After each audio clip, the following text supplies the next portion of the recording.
Assalamualaikum warahmatullahi wabarakatuh. Baiklah, di sini kami akan menjelaskan hasil diskusi kami tentang akuntansi organisasi nirlaba, yang dimana di kelompok ini, yaitu kelompok 7, terdiri dari Desi Zulfaini, Fahri Putra Nirwana, dan Tutik Susanti.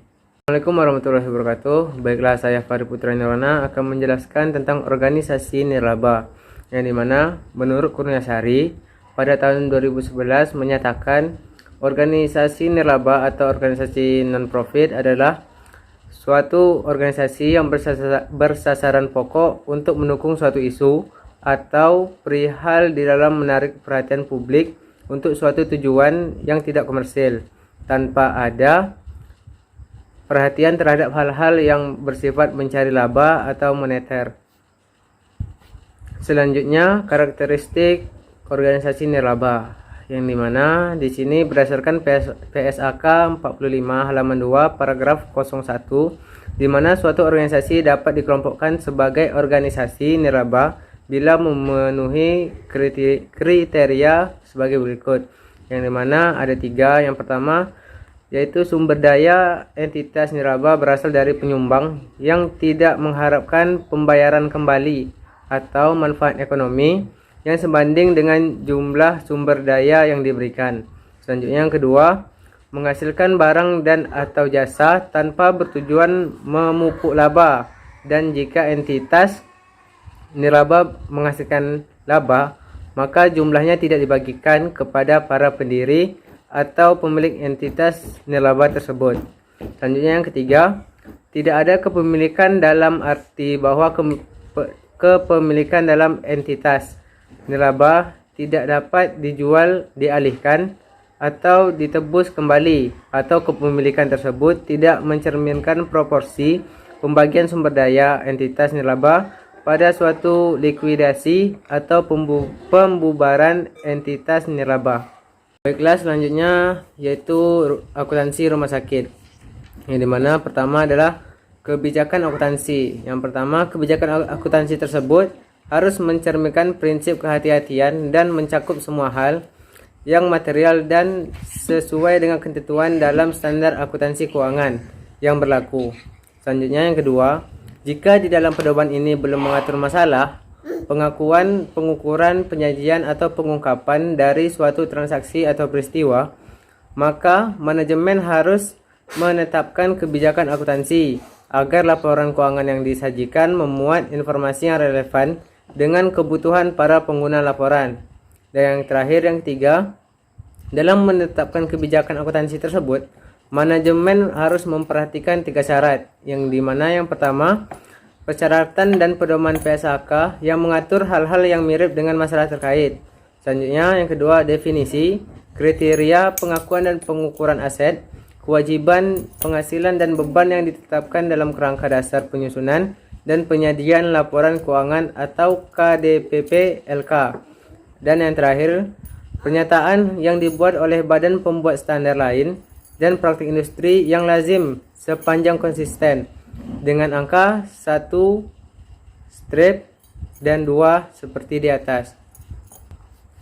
Baiklah, selanjutnya yaitu standar akuntansi nirlaba rumah sakit di Indonesia. Menurut keputusan Menteri Kesehatan Republik Indonesia nomor 1981 strip Menkes strip SK strip X Indonesia nomor 1981 garis miring Menkes garis miring SK garis miring 12 garis miring 2010 tentang pedoman akuntansi Badan Layanan Umum atau BLU rumah sakit. Standar akuntansi rumah sakit di Indonesia menggunakan pernyataan standar akuntansi keuangan atau PSAK yang dibuat oleh Ikatan Akuntansi Indonesia. Dalam perkembangannya, PSAK direvisi dengan mengacu pada IFRS. Baiklah, selanjutnya yaitu akuntansi dunia pendidikan. Karakteristik dunia pendidikan terdapat tentang sistem pendidikan nasional menyebutkan bahwa perguruan tinggi dapat berbentuk akademi, politeknik, sekolah tinggi, institut atau universitas. Yang kedua, mekanisme dunia pendidikan khususnya perguruan tinggi negeri. Pendanaan pada perguruan tinggi dapat diperoleh dari sumber pemerintah, masyarakat, dan pihak luar negeri. Yang ketiga, laporan keuangan dunia pendidikan, khususnya perguruan tinggi negeri dalam Undang-Undang Nomor 12 Tahun 2012 tentang Pendidikan Tinggi. Pengertian pendidikan tinggi adalah jenjang pendidikan di atas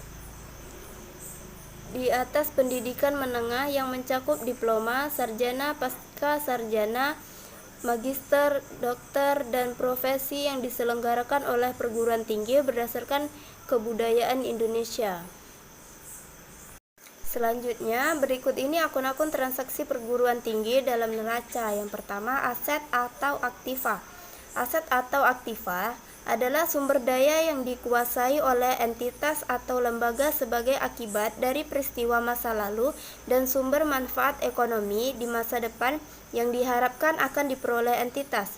Aktiva terdiri dari dua. Yang pertama, aktiva atau aktiva lancar.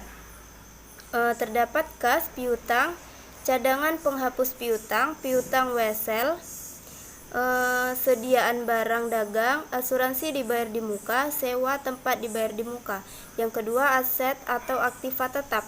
Terdapat tanah, gedung, peralatan kantor, perlengkapan kantor, dan lain-lain. Yang kedua, utang atau kewajiban. Kewajiban merupakan utang masa kini yang timbul dari peristiwa masa lalu yang penyelesaiannya akan mengakibatkan arus keluar dari sumber daya entitas yang mengandung manfaat ekonomi. Dibagi menjadi dua. Yang pertama, kewajiban lancar. Terdapat utang biaya bunga, utang gaji dan honorium, utang pajak penghasilan. Yang kedua, kewajiban jangka panjang, yaitu utang bank. Selanjutnya yaitu ekuitas atau modal. Modal adalah hak residual atas aktiva entitas setelah dikurangi semua kewajiban.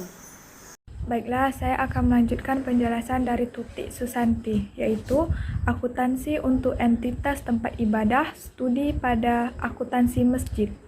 Berdasarkan ukuran kepemilikannya, organisasi dibagi menjadi dua, yaitu organisasi sektor privat atau swasta dan sektor publik. Organisasi sektor privat merupakan organisasi yang kepemilikannya lebih didominasi oleh kepemilikan satu atau sekelompok investor saja, sedangkan organisasi sektor publik adalah organisasi yang dimiliki oleh publik atau masyarakat. Artinya, organisasi sektor publik memiliki wilayah dan kompleksitas yang lebih besar dibandingkan sektor privat. Tujuan dari organisasi peribadatan, tujuan utamanya yaitu adalah untuk pelayanan umat, bukan berarti organisasi keagamaan tidak memiliki tujuan keuangan. Tujuan keuangan ditujukan untuk mendukung terlaksananya tujuan pelayanan peribadatan yang memadai, yang memenuhi standar sesuai dengan aturan dalam ajaran agama tersebut. Baiklah, selanjutnya yaitu fungsi dan peran organisasi peribadatan. Sebagaimana dijelaskan sebelumnya, bahwa tujuan utama tempat ibadah sebagai sebuah organisasi adalah untuk melayani keperluan umat dalam rangka melaksanakan ibadah ritual rutin maupun yang sifatnya insidental.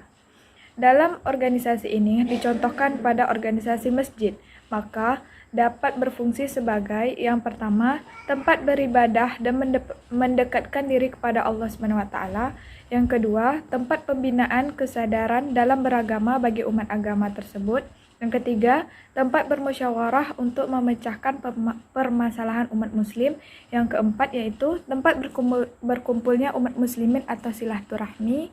Yang kelima, tempat membina kerukunan dan gotong royong umat-umat muslim. Yang keenam, yaitu pusat pendidikan dan pengajaran agama Islam bagi umat muslim sekitarnya. Yang ketujuh, yaitu tempat mengumpulkan dana, menyimpan dan mengelolanya. Yang terakhir, tempat melaksanakan peraturan dan pengawasan sosial. Sekian hasil dari presentasi kami. Lebih dan kurang kami mohon maaf. Wabillahi taufiq wal hidayah. Wassalamualaikum warahmatullahi wabarakatuh.